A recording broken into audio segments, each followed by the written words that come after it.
My name is Duane Campbell. I am 74 years old. Today is September 25th, 2015. We're in Sacramento, California, and I'm the husband of Dolores Campbell. My name is Dolores Delgado Campbell. I'm 71. This is September 25th, 2015 in Sacramento, California. And I am the wife of the person that's going to interview me, Duane Campbell. Okay, Dolores, good morning. Good morning. The first question I'd like to talk about identity. So, how do you identify yourself? I identify myself in two ways. I identify myself as a Latina, Chicana, Mexican American, and Native American. On my mother's side, I am Tigua Indian from Isleta, Texas. Isleta, Texas is a small town outside of El Paso, Texas. And on my father's side, my father is an immigrant from Mexico. And thinking about your childhood, what can you tell me about how your family was a source of strength? Well, my mom and dad were very hardworking people. My dad was an immigrant from Mexico who spoke very broken and very little English, had no education, came to the United States when he was a little boy during the Mexican Revolution. My mom was the oldest of 16 kids and went to fourth grade. And I think because of their lack of education, both my parents very early on emphasized school and getting an education. My parents were very, very supportive. My mom was a room mother. My dad didn't often go to school for events because he felt intimidated because he didn't speak English well enough. But he would make anything we needed to be made to sell or to exhibit or whatever.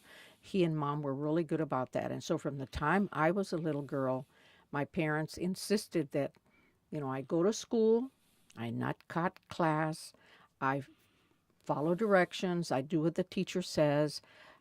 They were insistent that homework be done. So there was always an emphasis on education. And very early on, I remember playing school with my cousins, and I was always the teacher.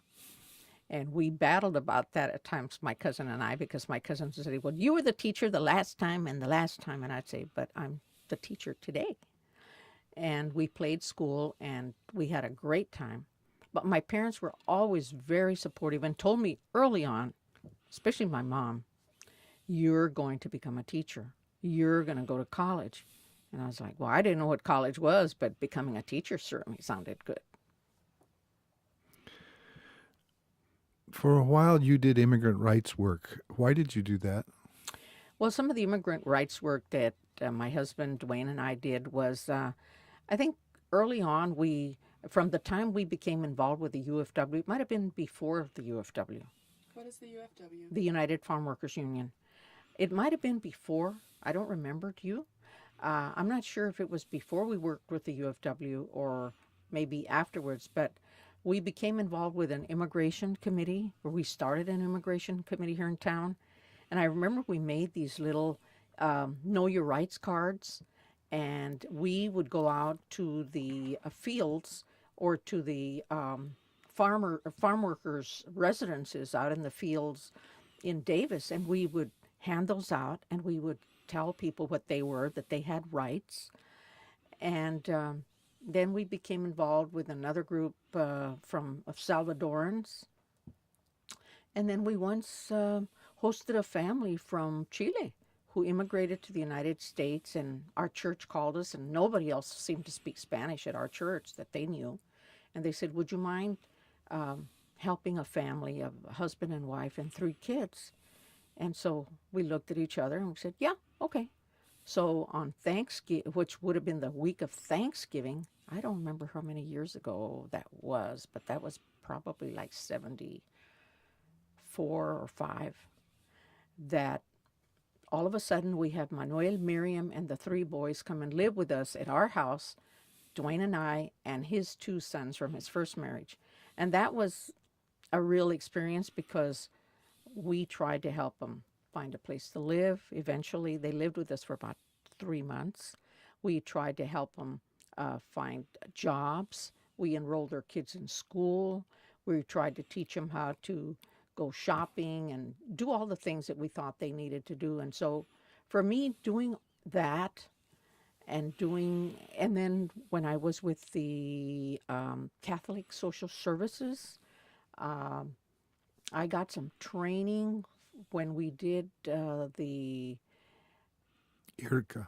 IRCA, the Immigration Reform Control Act of 1986, right?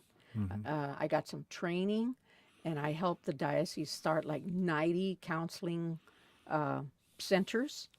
So all this that I've done, I guess it goes back to my family. My parents were the kind of people that anybody needed help, and they were like mini social workers. It didn't matter whether you were documented or not, they didn't care. So a lot of people that came to our house stayed with us, and we helped them were relatives of my dad's and my mom's from Mexico, but some were complete strangers. And I felt such a warmth and feeling of just happy that I could help people with anything. And that's why I did it. I was going to ask you, what did you get from it? You've started to answer that, but what more did you get from this period of immigrant rights work? Well, I think a sense of, first of all, acknowledging that I didn't know the problems that many people had. My dad had told me his story of how he came here. But I think learning the trials and tribulations of these people made me appreciate what I had, but at the same time made me want to help them so they could find their way here. Now, you have several academic degrees. What issues did you face in getting your academic degrees? Well, my first degree, my bachelor's, I got at the University of Texas at El Paso. And when I went to college, at the time, I was the only one in my family to go to graduate from high school. My two older brothers, one had quit school in freshman year because he couldn't play football and he wanted to work. And then my other brother, my middle brother, quit school in senior year because his friends went to the Army and he was going to go to the Army. So for me, I think going to school was really important. So when I went to UTEP, it was a big thing because, of course, nobody in my family quite knew what it was, except that in order for me to be a teacher. And it was hard because at the time when I went to UTEP, University of Texas, El Paso, there were not a lot of Latinos in college there. The few of us that there were there, we tried to come together and form, like I belong to a girls' organization called Frateris International, and then I was a part of the dance team, Gold Diggers. But it was difficult because there were professors who were outright racist and would say racist and sexist things like, "What are you doing here?" And then my family was poor. And it was really difficult for my parents to afford to pay the $150 per semester tuition. So I worked in college doing lots of different jobs, working for professors, typing their manuscripts for their books. Um, I worked at the library. I worked in the art department. I, I worked in the lab for the Spanish lab. So I did a lot of stuff, and it was hard for me, but my goal and the goal of my parents always was, you will, yes, you're working, but your primary goal is to go to college and to graduate. And what brought you to Sacramento? Well, what brought me to Sacramento is I taught in Texas. I graduated and I taught Spanish in Texas for 3 years. And what brought me here was I was going to get married to someone else, and ended up breaking the engagement. And my girlfriends had all graduated from college and moved to Southern California, and several of them were teachers. So I came on vacation kind of to heal my broken heart and come on vacation. And my girlfriend said, why don't you come and apply for a job here? So I applied to teach in Pasadena, and I taught Spanish and Chicano literature, excuse me, at Pasadena High School for a year. And then while I was teaching at Pasadena High School, I went to a conference for, I don't remember, I think it was some kind of a conference for Spanish teachers. And it was there that I ran into a man by the name of Steve Arvizu. Steve Arvizu was from Sacramento, from Sac State. And we started talking, and he said, you know, I have applications for scholarships. Are you interested in applying to get a scholarship to go get your master's? And I had thought about it, but I had never really decided that I was going to go for my master's because, first of all, I had to have the money. And he said, well, you can apply. And if we pick you, you come up to Sacramento, we'll interview you, and you could get your full tuition paid with books and a stipend for living expenses. And I said, wow, that's great. So I did. I applied, and I was interviewed once in Southern California and then came to Sacramento, and I ended up becoming a part of a program called the Mexican American Education Project. And yes, indeed, they gave me, paid my tuition, gave me money to buy books and living expenses. And it was a one-year master's program, and it was fantastic. So tell us more about what you got out of the Mexican American Education Project. Well, I got many things out of it. One of the things was, first of all, I couldn't believe that I was coming to college with all those Latinos and Latinas. And there were a few people who were not Latinos and Latinas, but primarily, and many of them were from my home state, from Texas. So we felt kind of a bond. And then our professors were mostly Latinos and Latinas. Or if they weren't Latinos and Latinas, they were pretty much supportive of us.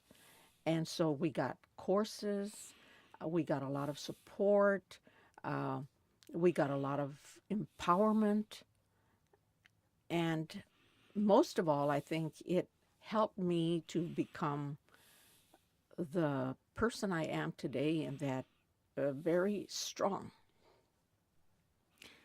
Now, the Mexican American Education Project had a focus on training change agents.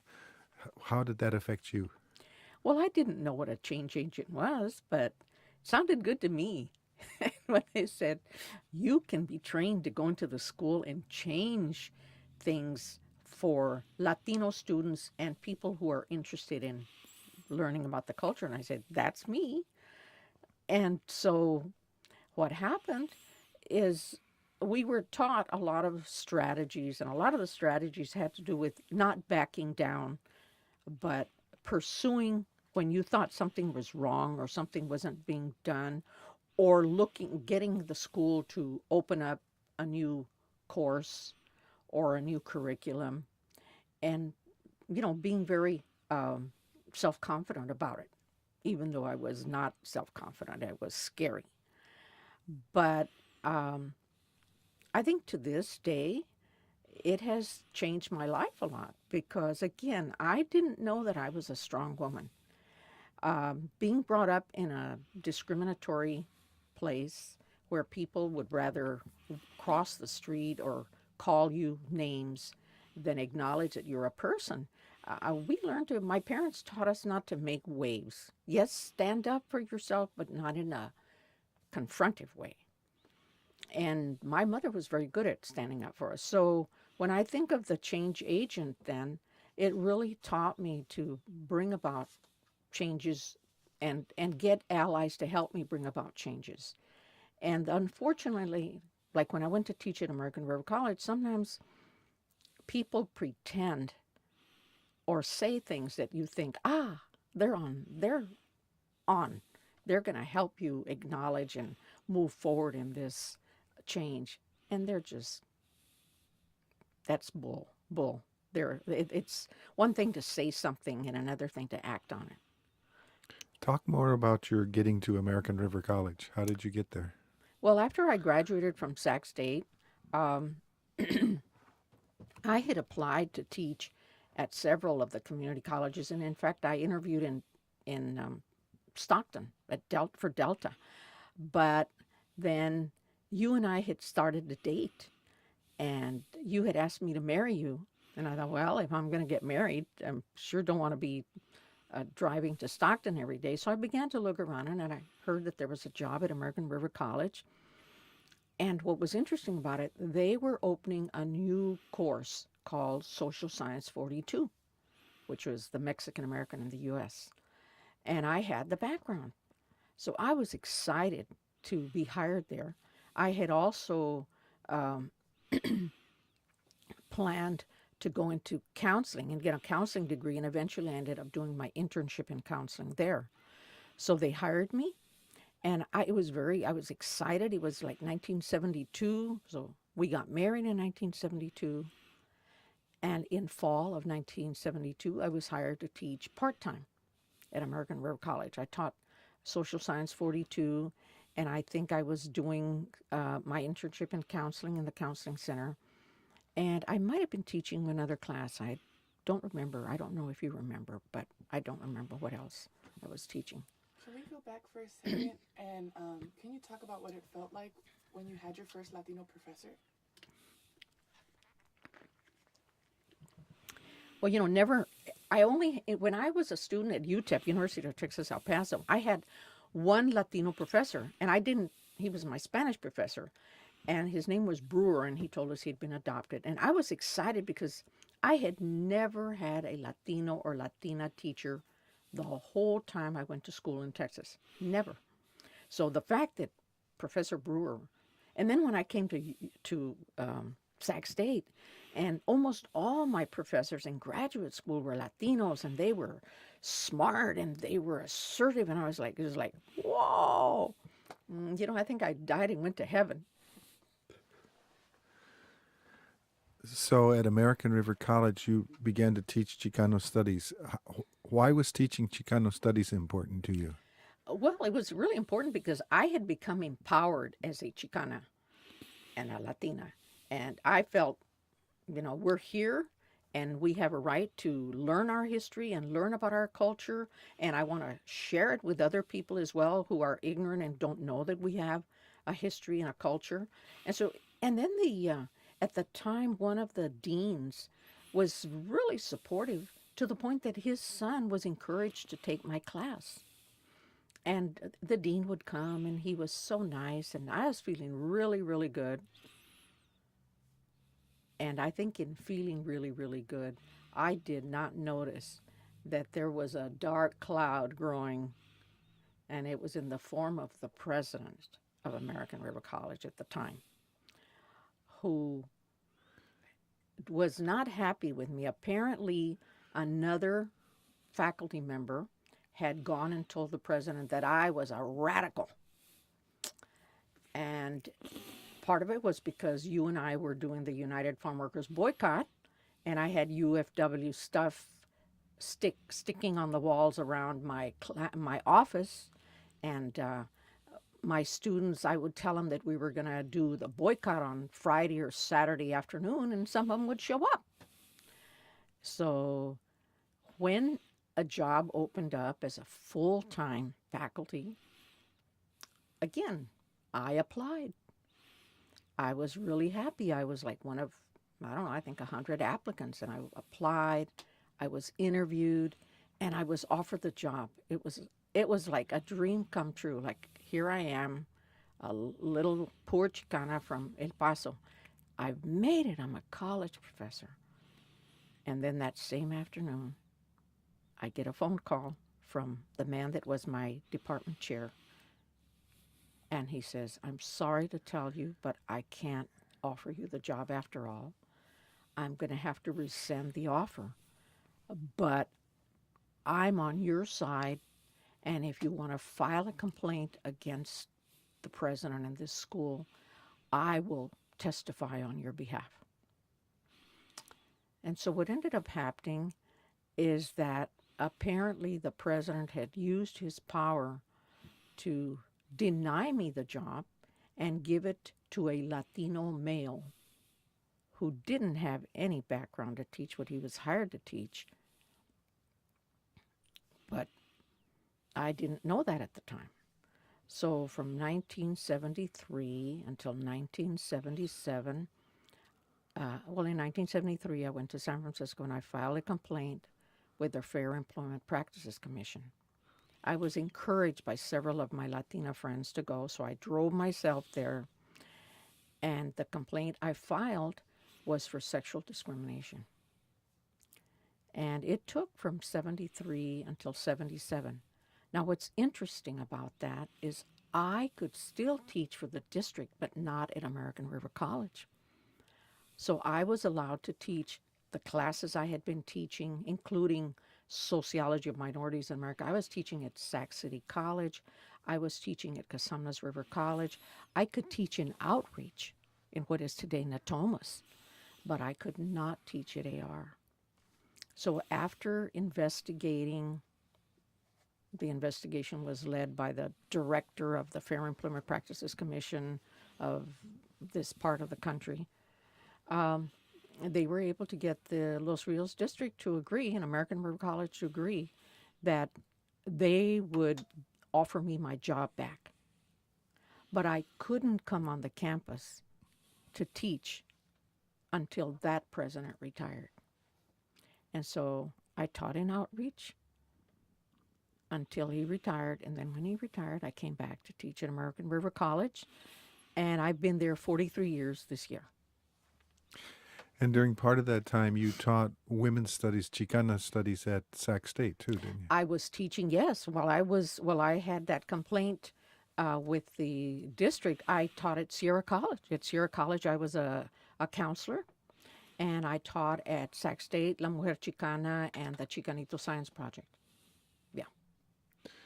At AR, you've also been teaching women's history. Why is that important to you? Well, first of all, because I consider myself a Chicana feminist. And when I started teaching it, I had taught at Sac State in women's studies. I taught La Mujer Chicana. And it was then that I think through a lot of going to conferences and things with other Latinas, I came to the conclusion, I am a Chicana feminist. And so when I was teaching at AR, there was one women's history class being taught by a woman that I didn't know very well. And one day she came to me and she said, Dolores, you're a Chicana. And I said, Chicana. And she goes, I'd like for you to come and give a lecture in my women's history class. How about half an hour on Tuesday or something? And I said, okay. And then I went home and I mulled it over, and I saw her on campus, and I said, I'll do it this time. I'll come. But in the future, I want you to get some more background. So I gave her a stack of books and literature and a list of videos, because I had been teaching La Mujer Chicana and I had a lot of material. And she has the nerve to look at me and say, well, she pushes it toward me. She goes, oh, thank you so much, but I don't possibly have the time. And I felt like smacking her. I didn't, though. And I said, well, that's too bad that you don't have time. So then continue teaching. You're going to continue teaching primarily a white woman's class. And I turned and walked away. Well, as it happened, she was not happy there. She apparently was going through a divorce or something. And she came to me one day and she said, I want you to know that I'm resigning my job here and I've gotten hired at some other college. And so if you want to apply to teach the women's history class, you can. And I was like, wow. So I started teaching the women in American history, and I've been teaching women in American history for probably over 30 years. And I'm proud to say that I rewrote the curriculum and made it a multicultural women's history class, so that I also teach about Latinas and Native American women, African American, and Asian women. Can you explain the difference between a feminist and a Chicana feminist? Well, to me, a feminist, is a person that is very interested in women's rights.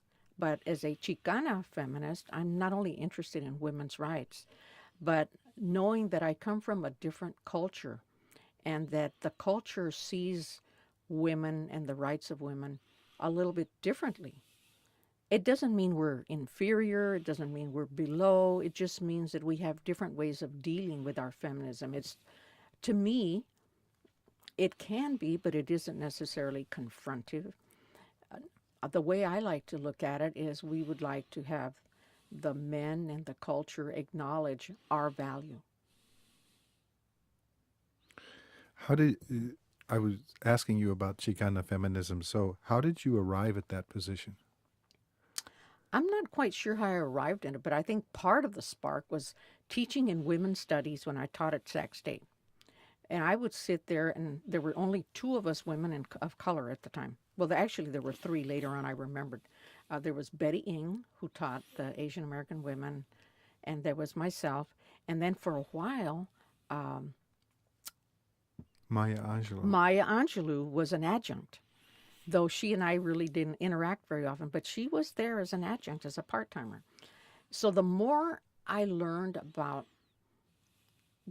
them, the feminists, and then the Chicana feminist movement, you know, we had a bunch of Chicana feminists, and we had organizations. I've belonged to at least three Chicana organizations. I belong to MALCS, the Mujeres Activas en Letras y Cambio Social, which was headed by Ada Sosa Riddell, who was a professor of political science at UCD.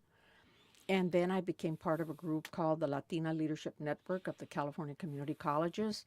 And it was primarily a lot of us Latinas doing empowerment workshops and conferences for Latina girls and their moms.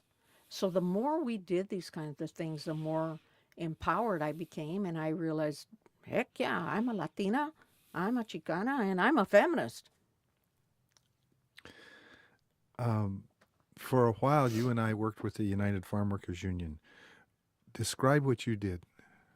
Well, when we got married in 1972, somewhere about that time, you and I decided that we wanted to help the United Farm Workers with the UFW boycott. So we called La Paz or Delano, and we said we wanted to work with the UFW boycott, and they said, well, contact Joe Serna, who at one time was the mayor of Sacramento and also a professor at CSUS in political science. And so we decided that we didn't seem that there was an active boycott committee at the time. So you and I started one. We started a boycott committee, and I went and I bought 25 yards of red fabric at a fabric store, and I made UFW flags. The Aztec Eagle was silk screened by the Royal Chicano Air Force, a local artist group here in Sacramento. And so every Saturday, we would show up at Safeway or somewhere and hand out leaflets and try to get people not to buy scab, what we call scab lettuce that wasn't picked by UFW union workers, or scab grapes. And then there were times that we would host people at our house, like the UFW would have a huge rally at the Capitol. And you remember that time that we had 100 people eating in our backyard. We invited these people, and at the time we had a really big backyard in our old house. And we ended up having like 150 farm workers come and eat at our house for dinner in the backyard. And then some of them, I remember, asked if they could clean up. And I said, sure. And a couple of the ladies said, would I allow them to use my bathroom and wash up? And I said, sure. And that was a phenomenal experience that I'll never forget. When you were working with the UFW or afterwards, what did you learn about labor unions? Well, you know, my dad came from Mexico to Texas, and he was an electrician. And my dad, when I was a kid, my dad used to get really low wages. And I remember one time my dad saying, well, somehow he had heard about a union. And I didn't know what a union really was. But then the more my dad talked about it, he said, I can't join the union because they don't allow Mexicans to join the union. So I had forgotten about that. And then when I came, well, first of all, from you, because your family was very strong union people from the Midwest working, making John Deere tractors. And you talked about your dad's union activism and your mom.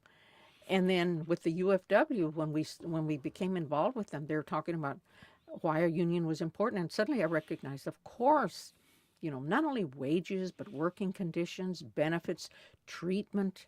And then as we got to know people who were farm workers on a everyday basis, I decided, you know, a union is the way to go. A union is the way to go. Can you tell me the things you learned by working with the UFW? What skills or attitudes did you learn? Well, one of the things I learned is that for a long time, agricultural workers were treated as less than. You're good enough to harvest the crops. You're good enough to do what I tell you to do, but don't expect me to treat you with dignity or respect. And to me, that was just stuck in my throat especially after having been empowered through the Mexican American Education Project to never allow people to treat me that way. It was empowering, but the thing about it too was that here were people who had to learn to stand up for themselves. And there was fear because they could lose their jobs. There was fear because they were easily intimidated, harassed. And so working with the UFW taught me a lot of skills. It taught me to stand up to somebody as they were going into a grocery store and give them a flyer and say, please don't buy these grapes, or please don't buy this head lettuce, or please don't buy this wine. And on occasion, people would allow me to explain it to them. Oftentimes, they told me to go back to Mexico and get off of welfare and, call us bad names. But they didn't make me feel bad because I had already become empowered. And I felt a sense of, it's too bad, but we're here and we're not going away. And so the UFW taught me organizing skills. It encouraged me to stand up for the rights of others. It encouraged me to acknowledge that there were things that needed to be changed, and maybe it wasn't going to be right away, but we weren't going to give up. We were going to continue. And then Dolores Huerta and Cesar Chavez were wonderful examples of that. And now you're working on this Mexican American Digital History Project. Why did you select to work on that? Well, as you and I have talked through the years, the biggest problem for us continues to be that our history, the history of Latinos, and actually a lot of people of color, is still not told in our books. Students don't learn it in school. I mean, they come to school and they don't know anything about who Cesar Chavez is or Dolores Huerta. They might have heard of Dr. Martin Luther King. So for me, it was important that as a historian, that people learn, students learn that we have a history. We have been here. As I tell some people when I get uppity, don't tell me to go back to Mexico. Your ancestors were coming here from Europe trying to figure out where the heck they were going to park the boat. So my ancestors, my Indian ancestors were already here. So don't give me that crap. And I know sometimes people look at me like, I don't do that often, but it just gets tiring. So I think for me, it's been empowering because I want my students, all of my students, to learn that we have a history, we have a culture, we have contributed to making this country and will contribute to making it a great country. So don't look at us and say, oh, you're good enough to clean my, be my gardener and clean my trash, but don't expect to be treated with respect. Don't expect to get a decent wage. So how does the California History Social Science Framework fit into this? Well, that's been very distressing, as you and I have learned that the California History Social Studies Framework really does very little on covering the history of the Latino population here in California. So, of course, the population of students as they go to school, graduate from school, become young adults, parents, don't have a clue. So I think it's important, and you, I know, have gone to hearings. You have given testimony. You and I have gone to hearings together. We have talked to some of our assembly people here about including and putting pressure on the framework committee to include that, other than maybe just a picture of Dolores Huerta or Cesar Chavez. So the framework determines what goes into the history social science textbooks for Yes. all students in California. Yes. Do the students that come to you, for example, the students who come into your Women in American History class, do those students come knowing Mexican American history? Well, they don't come knowing a lot of history, period. And for example, even women, Right. They don't know a lot. It's still primarily the history of white men. Well, we can't blame that on the framework because women are covered in the framework, but No, we can't blame Latinos that aren't. on the framework. But I'm saying what we can blame on the framework is the lack of acknowledgement that we are here and our history needs to be included. Do you have an idea? Well, I just say it at present, 51% of the students in California are Latino or descendants of Latinos. So, what percentage of your students at AR are Latino? That I don't know. What I do know is that I teach the Chicano history class, History 327, and of the 40 students in the class, 38 identify as Chicano or Latino. In my Women in American History class, because some of these students have taken my Chicano history class, now they're taking my Women in American History class. And so I feel really good about that. So, overwhelmingly, your students in your Chicano history class are Chicanos or Latinos? Yes. 90% plus? Oh, yeah. And then I'm the faculty advisor along with Manuel Redas to the Latinos Unidos Club. And we have one of the strongest, most active clubs on the ARC campus. And what percentage of the students in your women's history class are men? Well, let's see. I don't know what percentage, but I would say maybe about a third. A third. And what's interesting is I get men of color. And I mean, I get a mixture of men. And I work really hard to try with all my students to say, no one is going to pick on you in this class. We're glad you're here because you're our future partners. And I do the same thing in my Chicano history class. No one is going to pick on you. Like, for example, I asked my Chicano history students, how many of you speak Spanish? And the thing that's amazing every semester is most of the class speak Spanish. Very few do not speak Spanish. And the few that don't are taking a Spanish history class. And they always tell me, oh, I feel so bad that my parents never taught me. And I said, well, go ask them. Go ask mom and dad why they didn't teach you. And that's been a huge change Oh, because when you came to the project, very few of the students at the university spoke Spanish. And now large numbers of Latino students speak Yeah. Spanish. And a lot of times, like our club meetings of our Latinos Unidos, we could probably have the whole meeting in Spanish. And in my Chicano history class, I speak in mostly English, but I do say all the proper things in Spanish with Spanish pronunciation. And they know where I come from. I tell them that I'm a poor Chicana coming from Texas. I don't want them to think that somehow I was born with a silver spoon in my mouth and that's how I got here. But I also, say you can be here someday. If that's what you want, you can be here. Why do you think there's been this huge change in the percentage of students at the university and the colleges who speak Spanish? Well, I think immigration, for one thing. We have a lot of dreamers at American Rural College, a lot of dreamers who were brought here as little kids by their parents. And even though they weren't born here, they grew up here. Can you explain what dreamers are?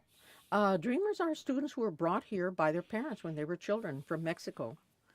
And they would like to eventually get their citizenship. But for now, we have a lot of political wrangling about that. And so they're protected by DACA, Yes.